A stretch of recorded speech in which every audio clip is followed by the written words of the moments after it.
একটি রাজ্য ছিল, যেখানে একটি অদ্ভুত নিয়ম চালু ছিল। সেখানে যে কেউ রাজা হতে পারত, কিন্তু মাত্র ৫ বছরের জন্য। এই ৫ বছর রাজা বিলাসবহুল জীবনযাপন করত। তার জন্য থাকত অসংখ্য দাসদাসী, আর সে যা বলত সেটাই ছিল আইন। কিন্তু একটি কঠিন শর্ত ছিল। ৫ বছর শেষ হলে সেই রাজাকে রাজ্যের পাশের ভয়ঙ্কর জঙ্গলে পাঠিয়ে দেওয়া হতো।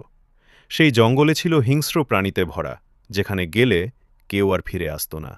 অনেকেই রাজা হয়েছে, আনন্দে ৫ বছর কাটিয়েছে, তারপর ভয়ঙ্কর পরিণতির মুখে পড়েছে।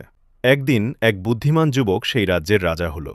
রাজা হওয়ার কিছুদিন পরই সে একটি অদ্ভুত আদেশ দিল, জঙ্গলের সব হিংস্র প্রাণীকে ধরে বন্দী করতে অথবা মেরে ফেলতে।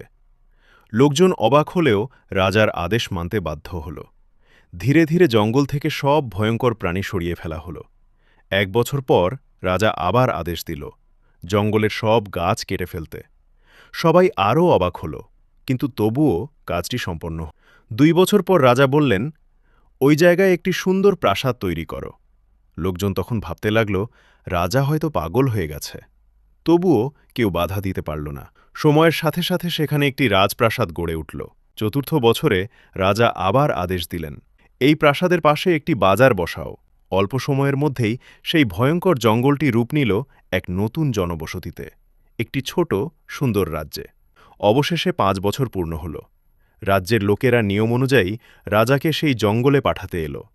কিন্তু আশ্চর্য ব্যাপার, রাজা হাসতে হাসতে সেখানে চলে গেলেন।